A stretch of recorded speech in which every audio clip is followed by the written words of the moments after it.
everybody. Welcome to your weekly broadcast of Midweek with Church Planners, and this is the Wives Edition. So if you've been watching us every week, you have seen my husband, Rick Young, from Watermark Church in Columbus, Jason Williams at Church in the Wild, and Aaron Taylor, and they've had a special guest every week. But this week, we have taken over, and we have two special guests. So I'm going to start off by introducing everybody, and we just want this to be an encouragement to you. We know that during this time, we all face different challenges. We're all in different phases of life, and so we just wanted to have a discussion in the morning to see how we can encourage you this morning. So this morning, we have with us Sam Williams, and her husband is Jason, and they're at Church in the Wild. And then we have Liz Taylor from Living Hope Church, and her husband is Aaron. And then we have two special guests this morning from NAM. And I just have to say, NAM has been such a blessing to us church planters. We're all part of Sun Network, specifically Sun Columbus, us three wives here. And it has just been amazing what you guys have done to encourage us and to support us. So we are very grateful for that. So first of all, we have Kathy Litton, and she is the Director of Planner Spouse Development. And then Rivers Partin is new at NAM. She's been a fellow planner's wife with us, and now she has come on as the spouse development specialist. And she's actually over the Midwest, so she's kind of our direct in line here. So I just want to welcome you all and thank you for being a part of the program this morning. And I just thought, since we're new, since everybody's used to hearing the voice, we would just go around and tell a little bit about our families and kind of where we're at in this church planning phase and what's going on. So why don't we go ahead and start with you, Sam? We'll start with the planners' wives. Making you go first. Caught me off the spot. I'm Samantha Williams, Sam, and you really caught me on the spot. And I'm a church planner wife. My husband is Jason Williams, and we planted Church in the Wild in Westerville, Ohio. And we are a year, almost 2 years this September. Wow. We started on Saturdays, and then we moved to Sundays September 23rd, almost 2 years ago. We have a little girl. Her name is Isla Kay, and she's our little rainbow baby.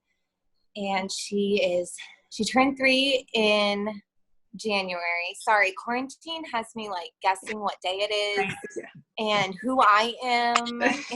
Yeah. Here we are. But yeah, that's a little bit about us. We also have a bulldog named Cromwell. So that's us. Thanks. Very good. All right. How about you, Liz? Yeah, I'm Elizabeth Taylor, which is great. People always remember my name. Well, not everyone. Younger people sometimes are like, I don't know. But yeah, I'm a part of Living Hope Church Columbus. We're in Powell, Ohio, and we're about 2.5 years old. I have 2 daughters at home, an 8-year-old and a 2-year-old. So right now in our home, we're doing some 2nd grade homeschooling and then also some preschool, I need you all the time kind of situation. So that's where we're at right now. Awesome. Well, those guys are definitely a little bit farther along in their church planning journey. We launched January 12th. We're 6 weeks in, and then this pandemic happened. So this has been a little crazy for our family. So we just laugh, talk about, now we got to relaunch since we just launched. Now we're going to have to kind of start over again. But I have 2 kids at home. My son is 18. He's a senior this year. So this has been crazy for him with all of the, not getting to do your last things.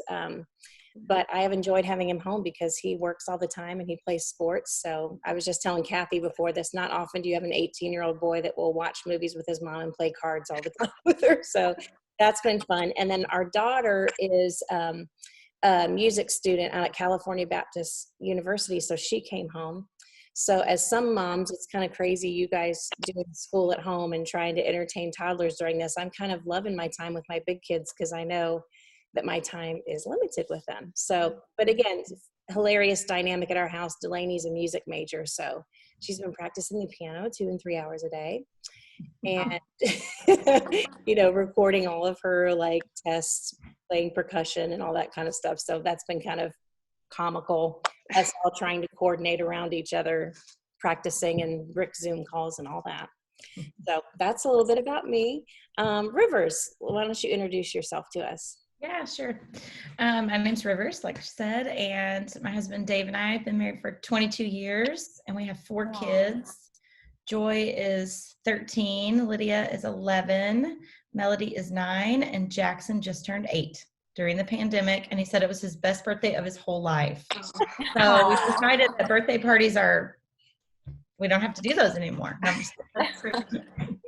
I think it's mostly because we had pancakes for breakfast and waffles for dinner. I mean, 8-year-old boys are pretty easy to please, which is great. Their standards are pretty low. That's right. Yeah, so that's my family.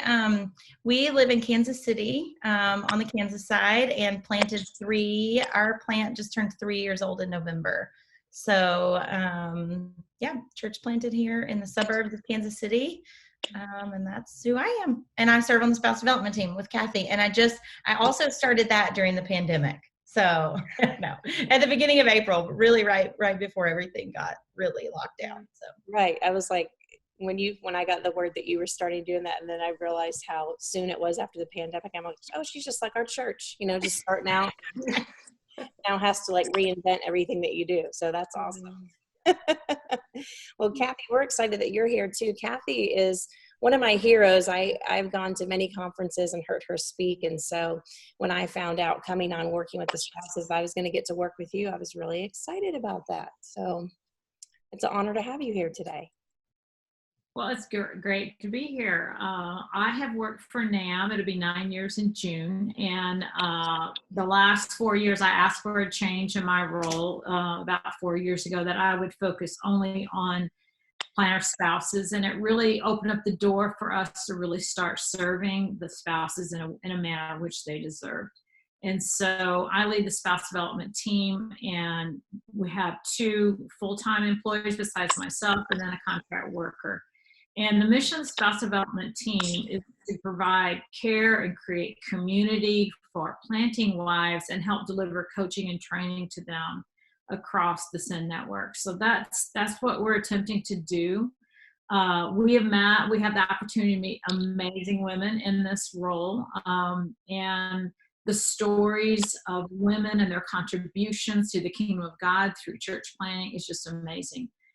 We get a front row seat to get to see the sacrifices that are made, the commitment to their neighborhoods and their communities, and their willingness to be bold messengers of the gospel is really, really amazing. I grew up in Missouri. I've been married to 2 preachers. So if you think, if I ever get out of this, I'm never going back to it, you just might. But anyway, I got married at 19 and was married to an amazing man, and we ministered in Colorado and in Texas. And in 2002, he pastored a church in downtown Denver.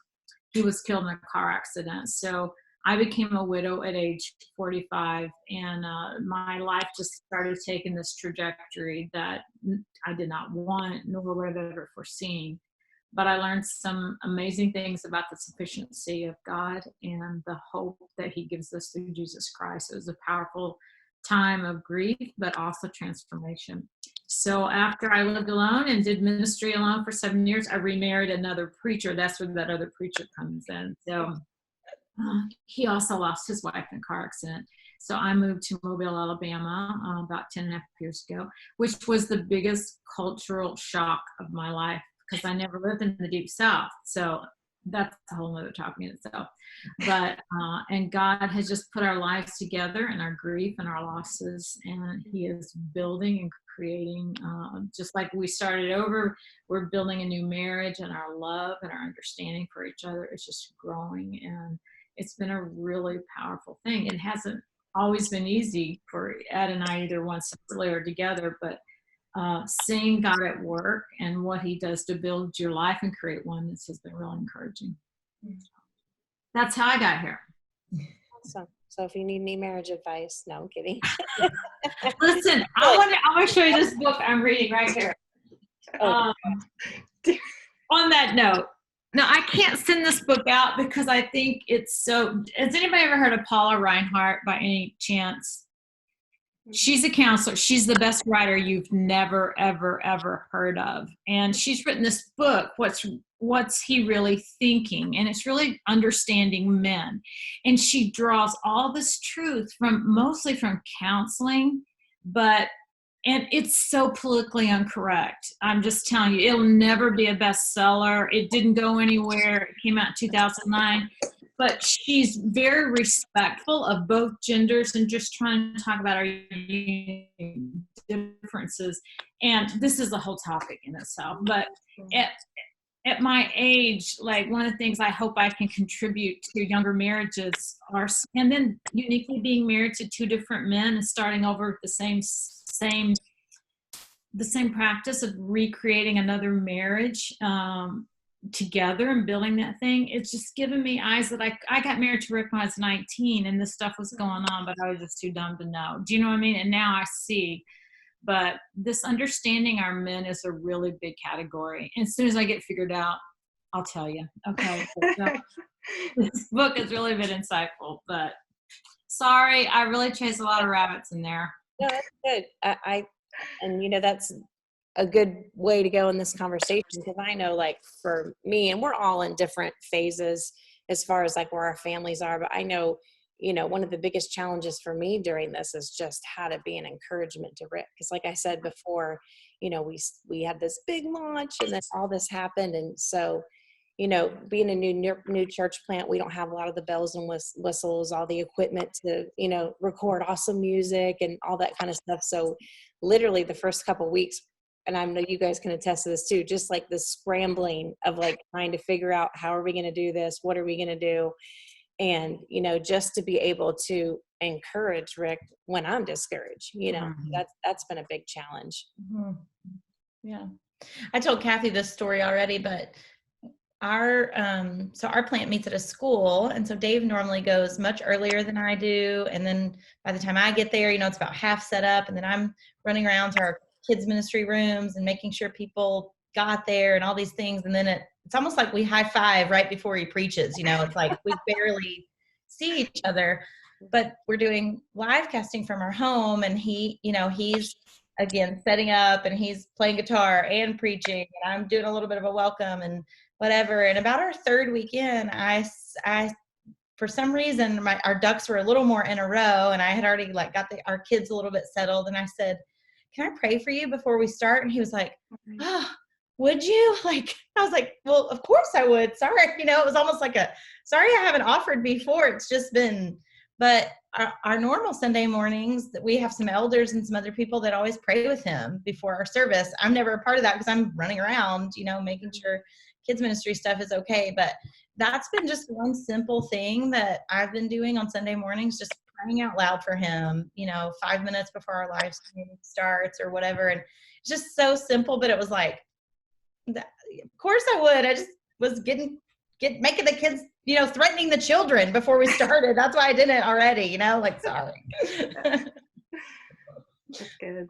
Mm-hmm. I would say this, we have this conversation, on our team and understanding men in a different way at 63 than I did at 23 is they're down deep more than I realized when I was younger, that there's always this lurking insecurity with them and the struggle for adequacy.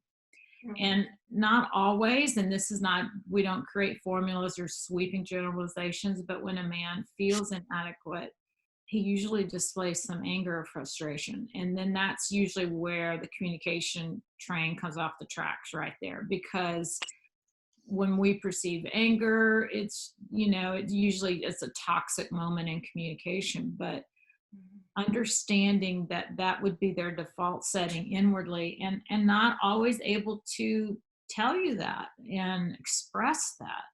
And so I just wrote a blog and we did a little podcast on when your husband needs emotional support. And one of the points of that, there were 6 things that we need to do. One of them was extend patience and understanding. And it's hard when you see your husband be frustrated and then maybe his anger spills over in a slightly inappropriate way. Maybe it's manifested toward you or a kid or something. Now, we're not talking about out of control anger, so I want to put parentheses around that. but give him some patience to work through some of those feelings that you understand. Because if we go cuckoo for Cocoa Puffs someday, we want him to give us patience and understanding.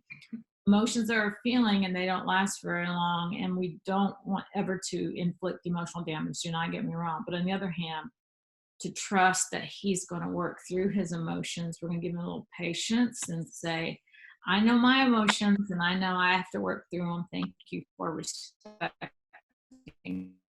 the process. And so I think trying to understand where his frustrations may be coming from and honoring him in that time, it's going to take the work of the Holy Spirit for us to do that well, but we can do it and we can serve him. And maybe we come back later and talk about the whole thing in a different way. Yeah. Liz, do you find that to be something that would, in your marriage, like trying to know how to communicate in moments like that is important? Absolutely. I actually studied communication in college. So communication for me is like a big one. And honestly, I was thinking through, how do I encourage my husband? And it was kind of a hard question because I think sometimes in the season of life I'm in, I'm constantly in kid, thinking of my kids and that, they're kind of in that needy phase. And so it's really important for me to kind of shift my focus more often and prioritize his feelings. But one of the ways that I encourage him is I'm an intentional listener. And I make sure that when he's ready to talk and he wants to process through something, especially right now, because there's all this like pressure and this like, I have to be creative. I have to figure out, how to do church now because everything has changed and how to encourage my people. There's just so much going on in his world. So when he's ready to talk and wants to process through something, like I make sure that I like physically stop and I just listen to him and let him work through that. And it helps me too, because then I can kind of see better into, okay, what does he need? How is he feeling? How can I help him right now? So that's, again, something super simple, but it's just, and reality usually hits. And when I'm trying to listen, my kids are climbing on my head or, they're just mom. But I will usually just correct them, send them on their way, and then make sure I had that time just to like hear him and what's going on in his mind and just help him process is a big one for me. It's really good. I think for me, I've been really trying to, like, if I see something good, speak it, because Rick, the way he's preaching now, everything totally different when you're speaking to a camera, even just the way he's kind of structuring his messages and everything. And just like, hey, just saying, hey, your message was awesome today. I love this about it. Amazing job learning how to edit the videos. And, every week he's been getting better and better and better. And I think, we think our husbands are awesome and we love them, but sometimes we don't speak it. We keep it inside, and just to be that encouragement, because sometimes they're really not getting it. And we assume that other people are telling them those good things, or, if someone tells me something good about it, to make sure that I'm passing that along to him, especially because we're new and we don't have a big, church base. So we have a small group of relationships, but not a big. So just, that's just been, the Lord's just been really impressing it in my heart, where I just feel the Holy Spirit sometimes when I have a thought, like, speak it, tell Rick that. And I think it's really important during this time to do that. That's good. What about you, Sam? Do you have anything that's been sticking out to you, or different ways that you're encouraging Jason right now? I'm just enjoying listening to you guys. I should have brought my notebook. I'm taking notes. Oh, good. Thank you, Wendy. Yes, I'm a very emotional person, which is why I don't speak. So I'm going to try to keep it together during this. Yes. So early on, we're still 2 years. Like when we first started, I was the same way. I felt like I was a chicken with my head cut off. We didn't have anybody for kids' church. We didn't have anybody for nursery. We combined the two, welcoming greeters, so on and so forth. And I just remember feeling like I was drowning. And when Jason and I did ministry together in a previous church for 8.5 years. And I was so used to that format of me being like there for him. He would do an event and I would know to do the food and get the volunteers and set it up. And I knew exactly my role and what I was doing there. And we had a good ebb and flow. It also took us 7.5 years to get pregnant. So we were starting a church and we had a little one. And I just remember feeling like I was drowning. And I sought so much counsel and so much scripture reading and just in prayer, because I was so used to being so involved in ministry. And to sit back and hear him tell me that he needed a wife, and for me to be Isla's mother over ministry was super hard for me, if I'm being honest, just because my heart is ministry. I mean, I love my husband and he knows that. And I felt like I was supporting him because I was there with him, like side by side. Like anytime something was going on, I was there. We didn't have any kids at home. We had some girls, some sisters live with us for a little bit, but they were teenagers. And so they were right there with us because we were teens and young adults. Anyway, my point is that when he said that to me, I almost felt like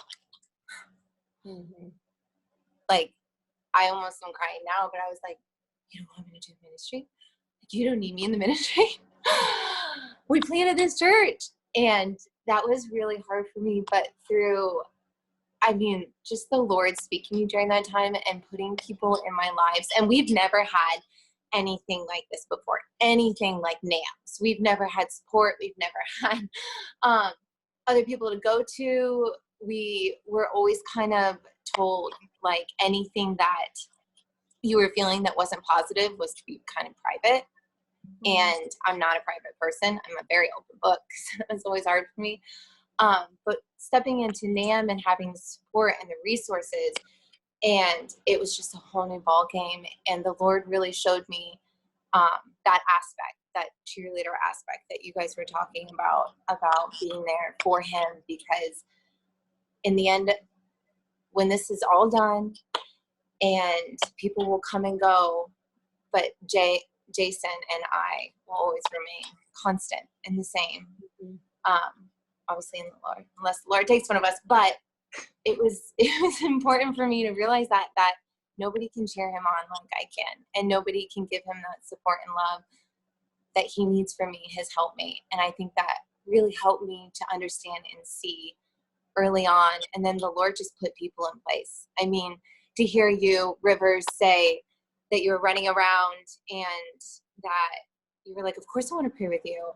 It was like flashbacks. And now, even 2 years into it, just praying for the Lord to put people in place of kids ministry and all the things that he didn't want me involved in, but I needed to be because we didn't have anybody.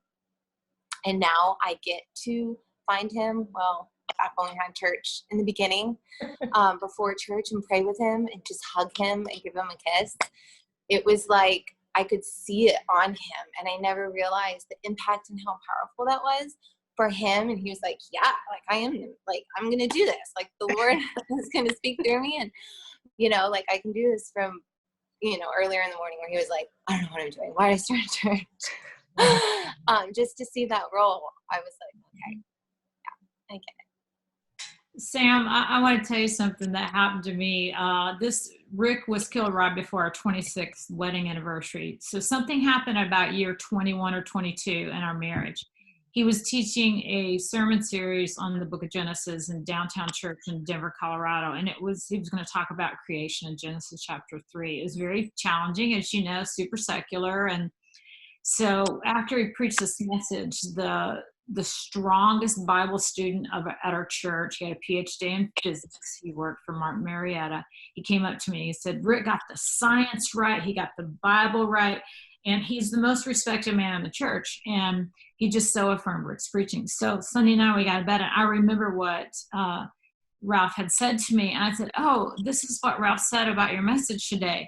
And Rick was kind of a low-key guy, was not prone to drama or anything, but he just rolled over on one elbow and he looked at me. He said to me, nobody's opinion about my sermons matter except yours. And he'd never said that before. And I was clueless at that point, and I'm just being totally honest, of how singularly my opinion stood out.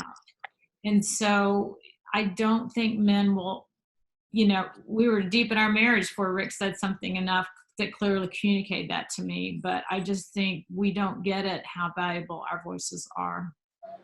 And the smallest thing, which seems like, like if we thought those good things, like Wendy says, we need to say them. No, we don't need to say all the bad things we're thinking, but we need to say all the good things. Sandwich approach, right? I think you Yeah, talked about that one sandwich, yeah. time. Had a different topic, but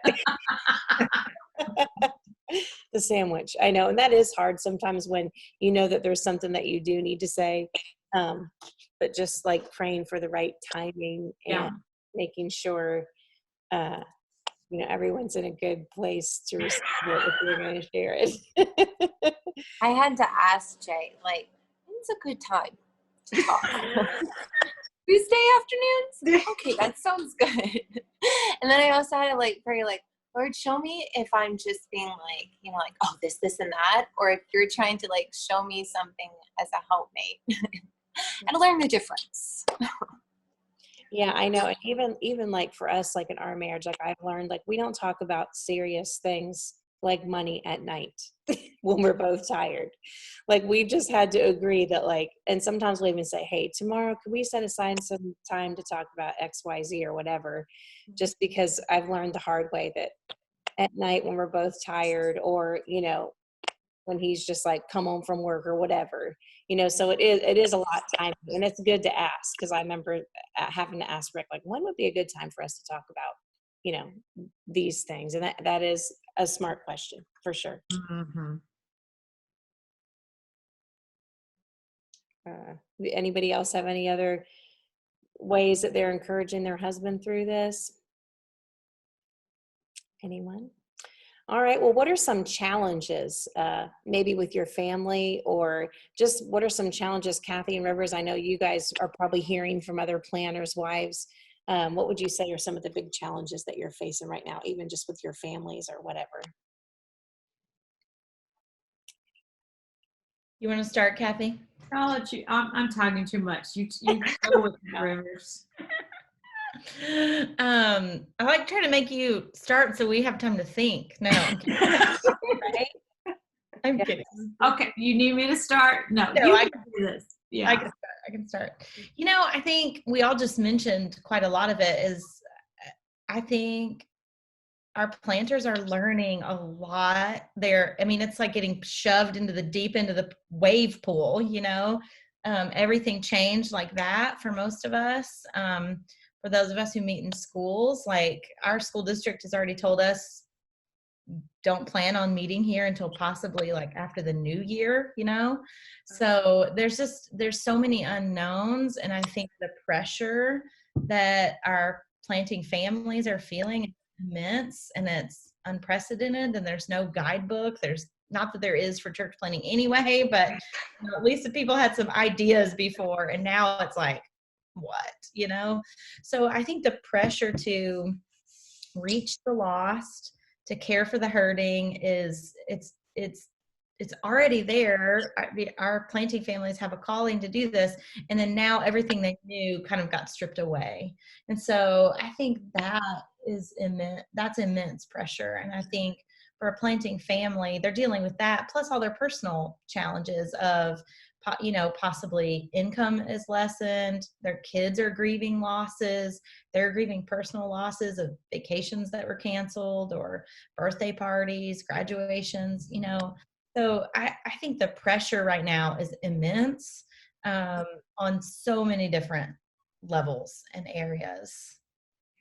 Yeah, I know Rick and I were even talking the other day. I know he feels this intense pressure. You have all these people that are investing in you and your supporters. And for us, like, this is really putting us behind the game. We don't have all those strong relationships already formed. We're just beginning. So just that pressure of, people who moved up here with us to do this, and we have all these people investing money in us. And, that pressure is, real. And that's just something that I know sometimes Rick, cannot let get a hold of him, overshadow what he's trying to do right now, for sure. Yeah. You know what, Wendy, I would say you mentioned fear, and I think one of the hardest things to be expressed in marriage, especially from men to women, is fear. But we can see the fear. And when Ed and I was doing that article on emotional support, and Ed and I were talking about how men don't want to share those things because he said, I don't want my fear to spark your fear. And so, let's be honest, when they express their fear, it makes us very fearful. And there's that tension of, my confidence can't be in him. My confidence has to be in God. And the only way I can healthily listen to my husband's emotions is do it with confidence in God, and being able to bear him sharing some hard things that you're like, I don't want to hear this. It's not with me right now.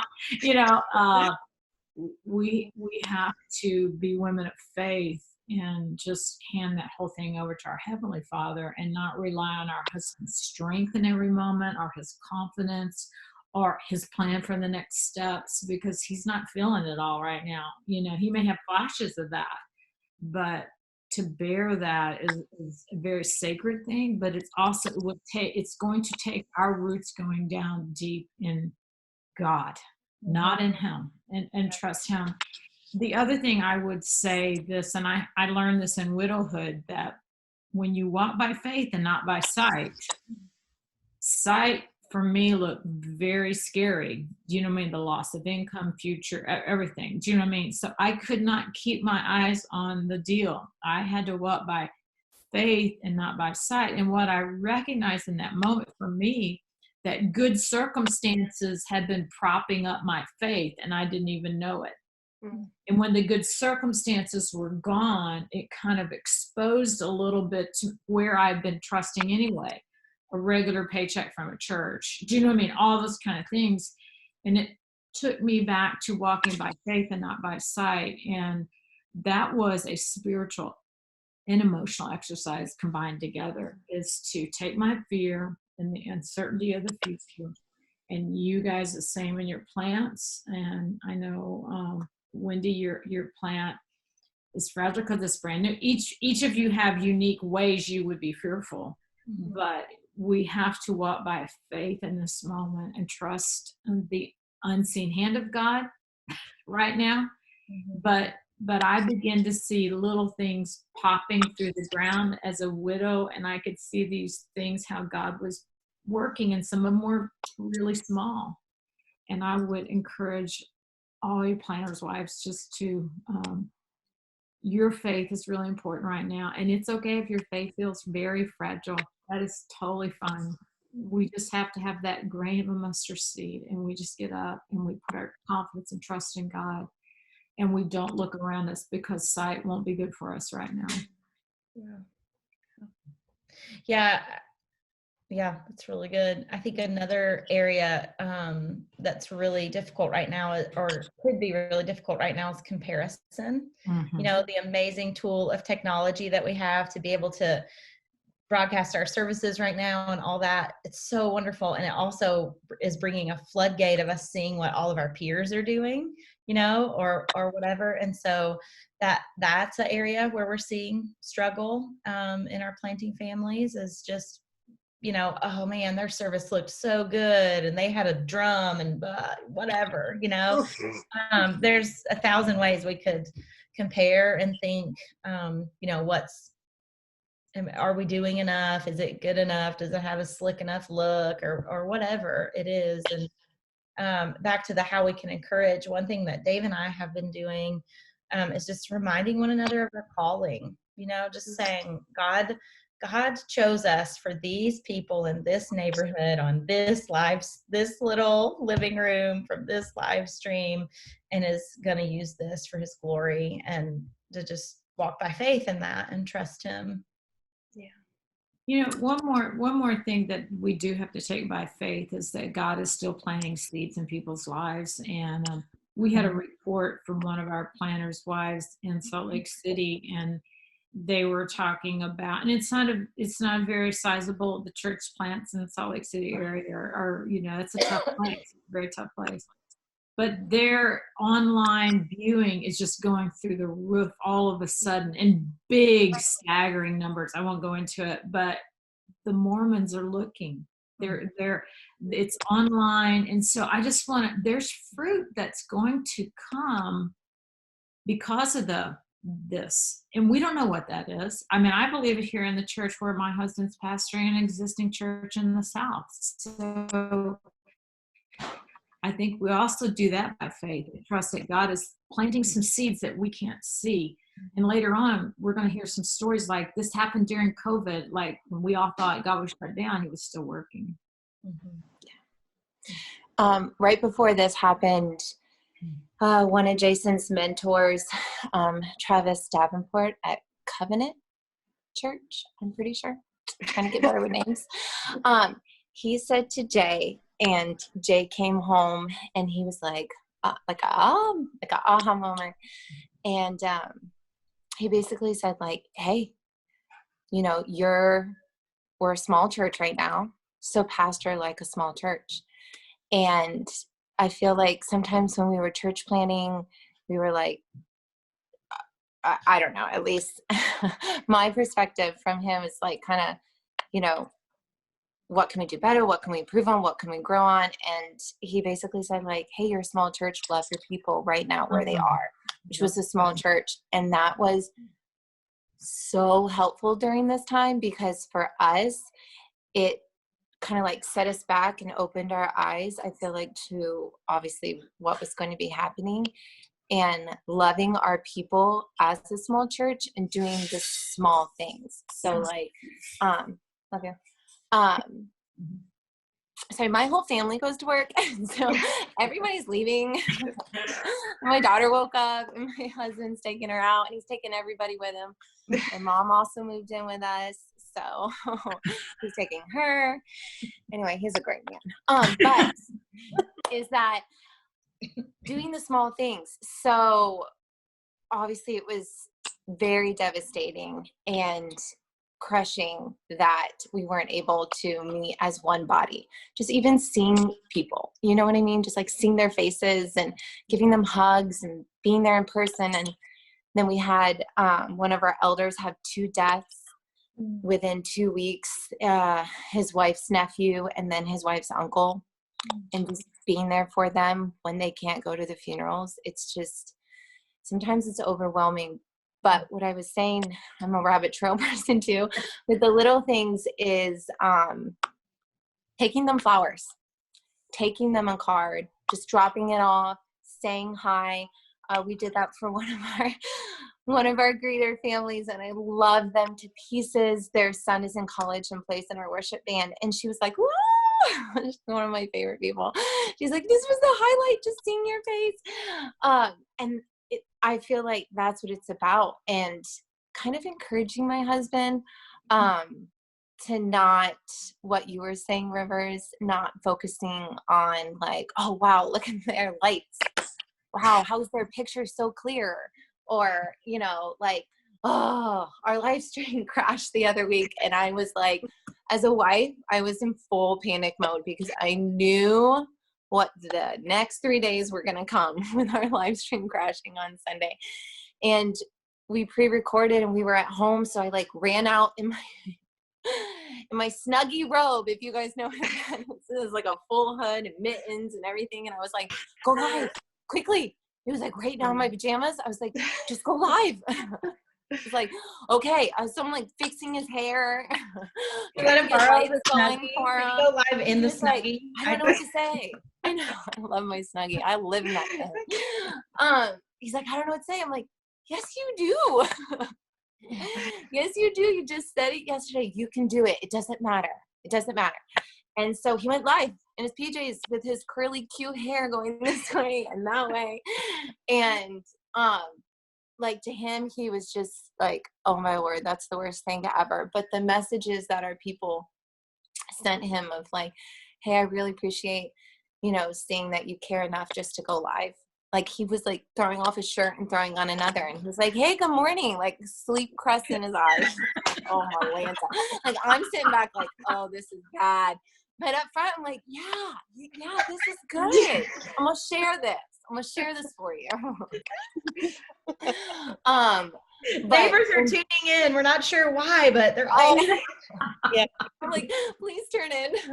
Please tune in. Share this. I'm like texting people, hey, can you share a video? Share it. Can you share this? We went live on the personal page.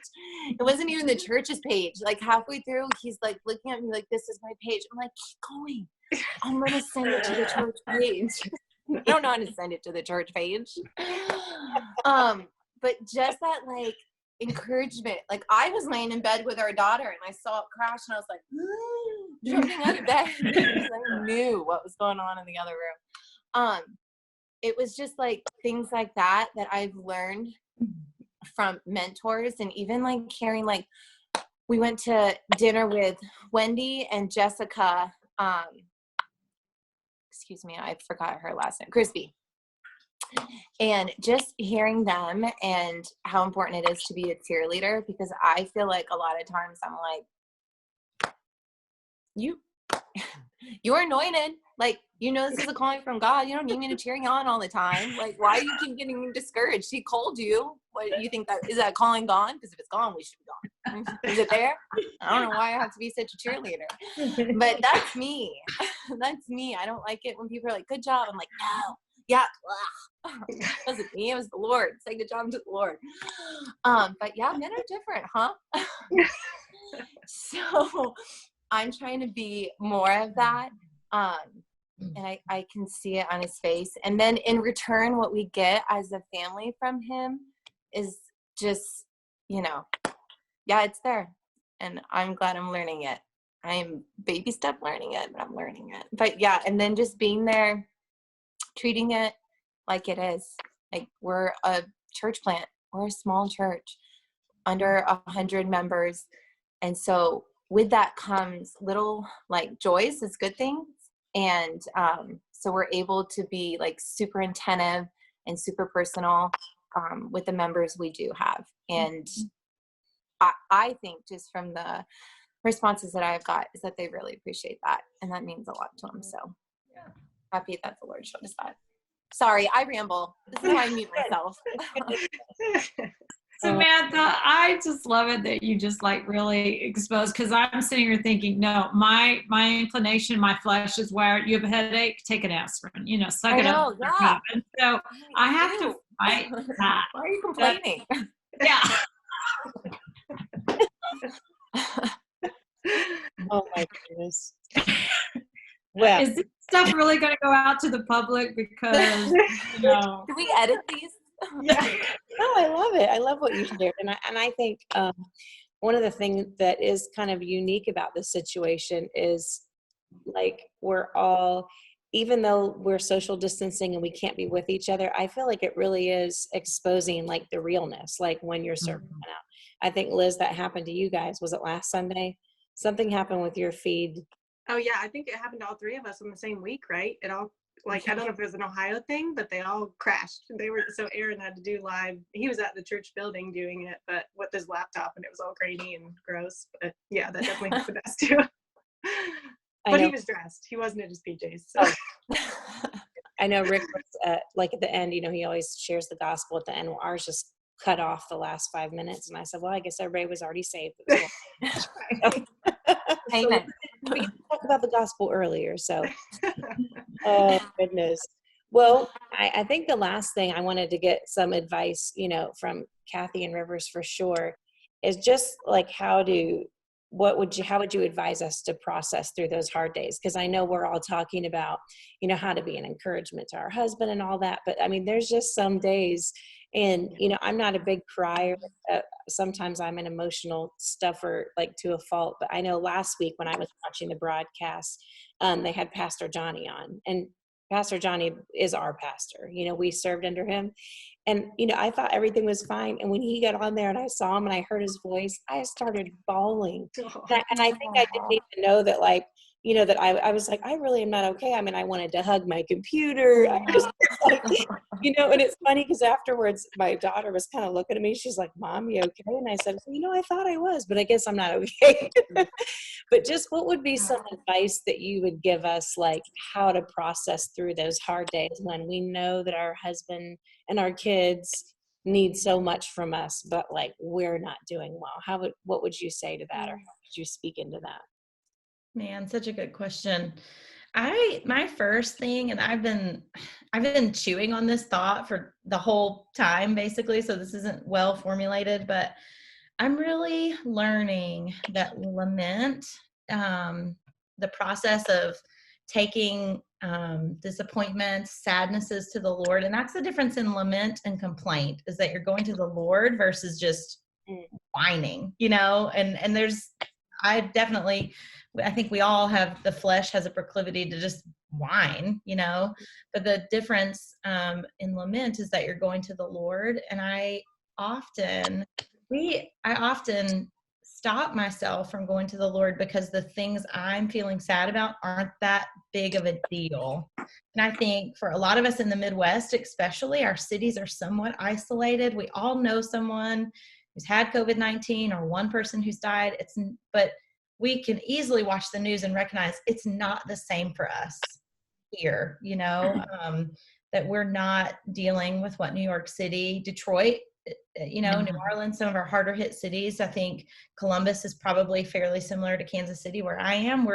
We know some people, but we feel fairly isolated from some of it. And so I start to feel bad if I'm sad about my trip being canceled, But I really am thankful over the last week. I had a good friend who has experienced a lot of loss in her life, lost 2 of her children, just a lot of loss. And she just looked at me and she said, Rivers, lament is and, not but. Because I kept saying, I'm sad about this, but I know that, we're all healthy. I'm sad that this conference got canceled, or we're not going to be able to celebrate my husband's parents' 50th wedding anniversary, but I'm just thankful that they're healthy. And she said, Rivers, it's and. You can say and, not but. I'm sad that we're not getting to get together as a family and celebrate my husband's parents' 50th wedding anniversary. And I'm so thankful. And so that small shift for me in the last week has been really significant, that I can just say what I'm sad about or what I'm disappointed in and what I'm thankful for. Because there's typically an and in there. I'm thankful that we're healthy. We have what we need.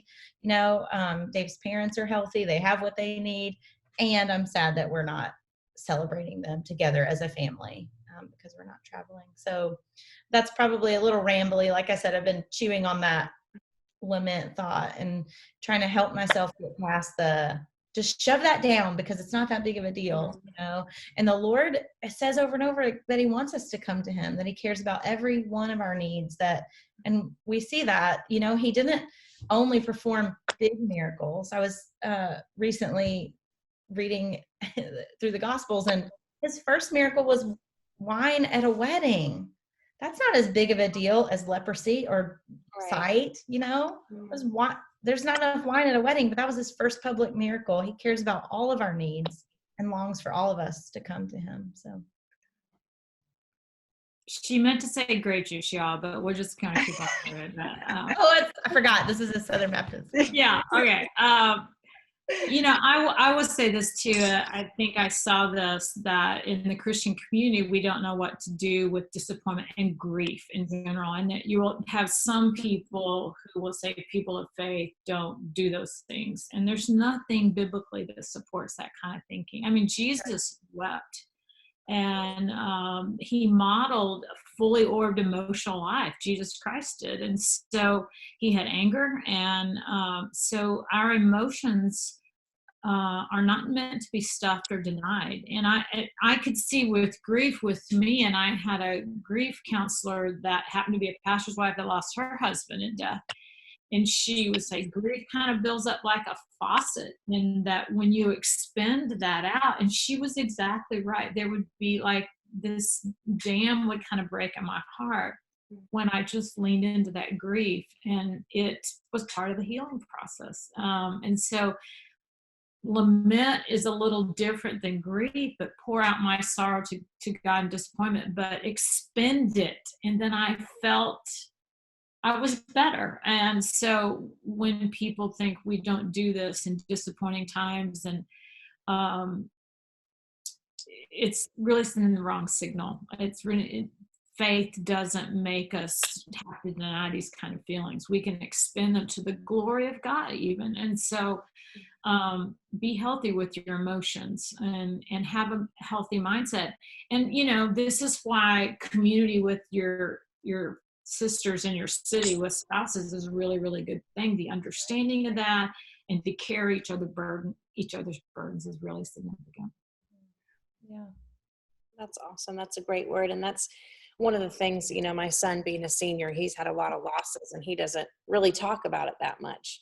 But last weekend was prom. And, you know, I said, you know, Josh, just because everybody else is going through this doesn't negate how you feel about it, you know, and so it's okay, you know, to express, you know, for my daughter that she had to come home from school and, you know, all of her end of the year things and, you know, all those things. And I think sometimes, like you were saying, Rivers, we feel like, well, this isn't like super important and everybody else is dealing with so much more than I am. But Right. God really does want to hear how he just wants us to go to him. He's our friend. He wants us to communicate with him about those things. And so this time really is an opportunity for us to just lean in and